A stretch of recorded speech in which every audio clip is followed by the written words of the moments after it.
పడేస్తూ ఉంటారు. ఎప్పుడు ఏదో వస్తువును పట్టుకుంటూ ఉంటారు.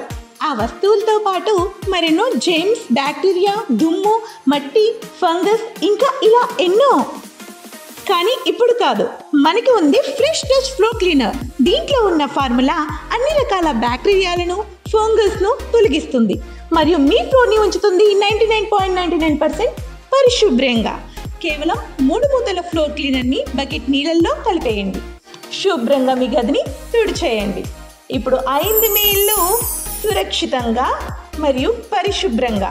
ఫ్రెష్ టచ్ ఫ్లోర్ క్లీనర్ మీ ఇంటిని ఫ్రెష్గా ఉంచుతోంది. Request Honorable Minister for Finance, Shri P. Keshav Garu, to give the special address. గౌరవ ముఖ్యమంత్రి శ్రీ నారా చంద్రబాబు నాయుడు గారికి, ఉప ముఖ్యమంత్రి పవన్ కళ్యాణ్ గారికి, సహచర మంత్రివర్యులకు, ప్రధాన కార్యదర్శికి, డీజీపీ గారికి, కార్యదర్శులు, జిల్లా కలెక్టర్లు అందరికీ నమస్కారం. ప్రజల ఆశలు ఆకాంక్షలకు అనుగుణంగా పనిచేయడానికి, ప్రభుత్వ తీరుని సమీక్ష చేసుకుని సరిదిద్దుకుని ముందుకు పోవడానికి ఈ సమావేశం ఎంతో కీలకమైనటువంటిది. గౌరవ ముఖ్యమంత్రి గారి ఆలోచనలను, ఆదేశాలను అమలు చేయడం కోసం మనం అందరం ఇవాళ ఇక్కడ కూర్చున్నాం.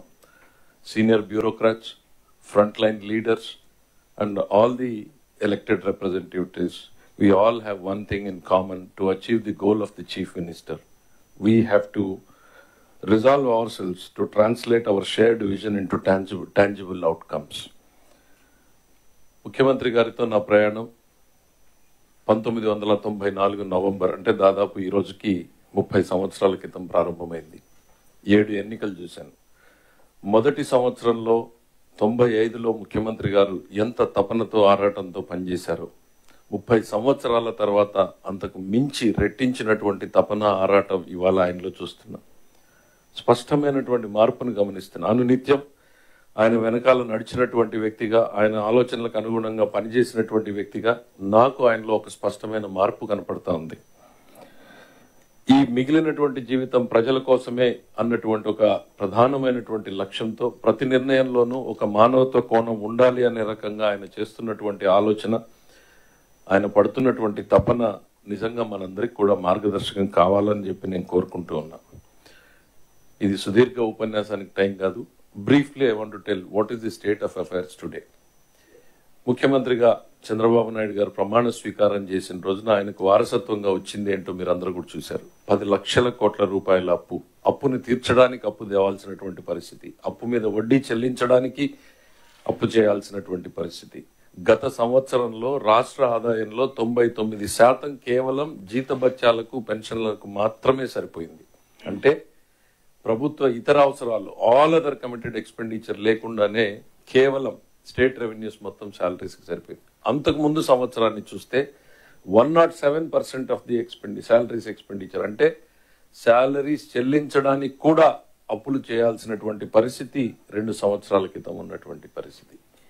దీన్ని వారసత్వంగా తీసుకుని 1,14,000 కోట్ల నుంచి 1,30,000 కోట్ల రూపాయల చెల్లించాల్సినటువంటి బకాయిలు ఉన్నాయి. ఇమ్మీడియట్లీ నిన్న చెల్లించాల్సినవి, మొన్న చెల్లించాల్సినటువంటి బకాయిలు 1,14,000 నుంచి 1,30,000 కోట్ల రూపాయల బకాయిలు ఉన్నాయి. ఇక అత్యంత బాధాకరమైనటువంటిది అంటే ప్రతి వ్యవస్థని నాశనం చేసినటువంటి పరిస్థితి. నిన్న మొన్న 2-3 జిల్లాలకు రివ్యూకి వెళ్ళాం. 100 సంవత్సరాలుగా క్రితం ఉన్నటువంటి ఓ కేసీ కెనాల్ ఒక 5 సంవత్సరాల పాలనలో ఎట్లా డిస్ట్రాయ్ అయింది, ప్రాజెక్టులు ఎట్లా కొట్టుకుపోయాయి, తెగిపోయినటువంటి. అదే కర్నూలుకి వెళ్తే అలగనూరు బ్యాలెన్సింగ్ రిజర్వాయర్ కొట్టుకుపోయింది. 3 కోట్ల రూపాయలు ఖర్చు పెడితే సరిపోయేటువంటిది 3 సంవత్సరాల నిర్లక్ష్యంతో ఇవాళ 42 కోట్ల రూపాయలు ఖర్చు పెట్టాల్సినటువంటి పరిస్థితి.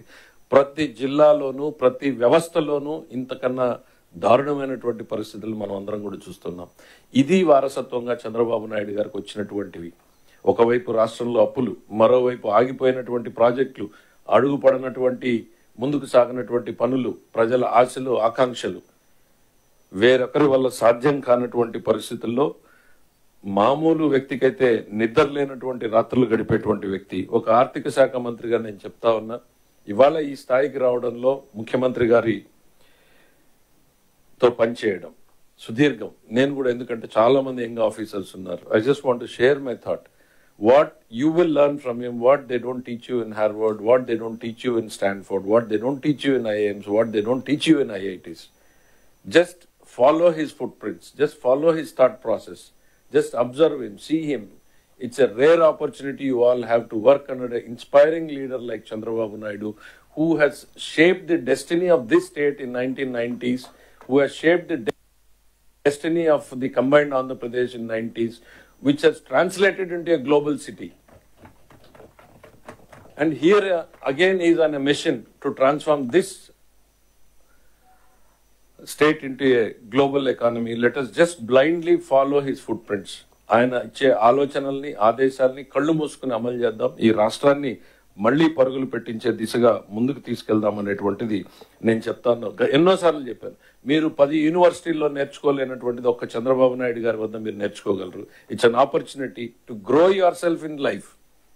ప్రజల కోసం కాదు, మీకోసం, ప్రజల కోసం, సమాజం కోసం. Is such an inspiring leader. You all have a great opportunity to work under his leadership. I want you to take this as an opportunity to shape yourself, to help the people of this state to resolve. At the same time, ఆర్థిక శాఖ మంత్రిగా 2 ముక్కలు చెప్పి close చేయాలనుకుంటున్నా. మన రాష్ట్రానికి ఆదాయాన్ని ఇచ్చేటువంటి ఎక్సైజ్, కమర్షియల్ ట్యాక్స్, రిజిస్ట్రేషన్ డిపార్ట్మెంట్లు ప్రతి రూపాయిని సంపాదించడానికి ఎంతో కష్టపడి పనిచేస్తా ఉన్నారు. అట్లనే మిగిలిన శాఖల్ని కూడా నేను కోరేది, ప్రతి రూపాయిని ఖర్చు పెట్టేటప్పుడు ముఖ్యమంత్రి గారి ఆలోచనలకు అనుగుణంగా బాధ్యతాయుతంగా ఖర్చు పెట్టాలనేటువంటిది. ఎందుకంటే రాష్ట్రం ఉన్నటువంటి ఆర్థిక పరిస్థితుల్లో ఆయన ఆలోచనల్ని ఎఫెక్టివ్ గా ఎట్లా ఇంప్లిమెంట్ చేయగలము అని ఇన్నోవేటివ్ ప్రాసెస్ లో ఆలోచించమని చెప్పి మీ అందరినీ కూడా కోరుతా ఉన్నా. ఒక్కటి మాత్రం చెప్పగలుగుతున్నా, 3 నెలలు నేను సెక్రటరియట్ లో 10 గంటల నుంచి 10 గంటలకు కూర్చుంటే నేనేదో కష్టపడిపోయాను అనేటువంటి భావన నాకు కనపడింది. ఒకసారి బ్లాక్ 1 వైపు తిరిగి చూస్తే కనపడింది నాకు, మనం ఎంతమందిమి మన డిన్నర్ని మన ఆఫీసుల్లో తిన్నాం. Honestly none of us. కానీ గౌరవ ముఖ్యమంత్రి గారు నాకు తెలిసి ఈ 6 నెలల్లో 3 నెలల పాటు కనీసం ఒక 100 రోజులు ఆయన డిన్నర్ని సెక్రటరియట్ లో చేశారు. 9:30 to 10:30 వరకు, మార్నింగ్ 10:30కి స్టార్ట్ అయితే నైట్ 10:30 వరకు ఆయన రివ్యూస్ చేస్తున్నాడు. దేనికోసం? ఎవరి కోసం? ఈ రాష్ట్రం కోసం, ప్రజల కోసం, ప్రజలకు ఇచ్చినటువంటి మాట కోసం, ప్రజల ఆశలు ఆకాంక్షలకు అనుగుణంగా పని చేయాలి, నేను డెలివర్ చేయాలి అన్నటువంటి ఒక తపన, ఆరాటం ఆయనలో ఉంది. నేను ఎప్పుడు చెప్తా ఉంటా, నా బ్లాక్ 2లో కూర్చుంటే ఫైనాన్స్ సెక్రటరీగా ఫైనాన్స్ డిపార్ట్మెంట్ని చూస్తే డిప్రెషన్ వస్తుంది 3 రోజుల్లో. మళ్ళీ బ్లాక్ 1కి వెళ్ళి ఆయనతో కూర్చుంటే ఆయన తెస్తున్నటువంటి పెట్టుబడులు, ఆయన పరుగులు పెడుతున్నటువంటి వైనం, ఆయన రివ్యూ చేస్తున్నటువంటి తీరు, ఇవన్నీ చూస్తే మళ్ళీ నమ్మకం వస్తుంది. ఎస్, ఆయన చెప్పిన మాటలో పరుగులు పెడదాం, ఈ రాష్ట్రాన్ని పునర్నిర్మించడానికి మన వంతు ఆయన మాటలో అడుగులో బాటలో సాగుదామన్నటువంటి నమ్మకంతో పనిచేస్తూ ఉన్నాం. As team Chandrababu, all the cabinet ministers are committed to work for the people. నేను మిమ్మల్ని అందరినీ కోరేది ఒకటే, ఈ అద్భుతమైనటువంటి అవకాశాన్ని, ఆయన వద్ద పనిచేసేటువంటి అవకాశాన్ని, రాష్ట్ర ప్రజలకు నమ్మకాన్ని ఇచ్చేటువంటి పరిస్థితుల్లో మీరున్నారు. మీరందరూ కూడా ఈ రాష్ట్ర ప్రభుత్వ లక్ష్యాలను చేరుకోవడానికి కలిసి పనిచేద్దామని మిమ్మల్ని అందరినీ కోరుకుంటూ మరొకసారి మీ అందరి వద్ద సెలవు తీసుకుంటున్నా. అవకాశం ఇచ్చిన ముఖ్యమంత్రి గారికి హృదయపూర్వకంగా ధన్యవాదాలు తెలియజేస్తున్నాను.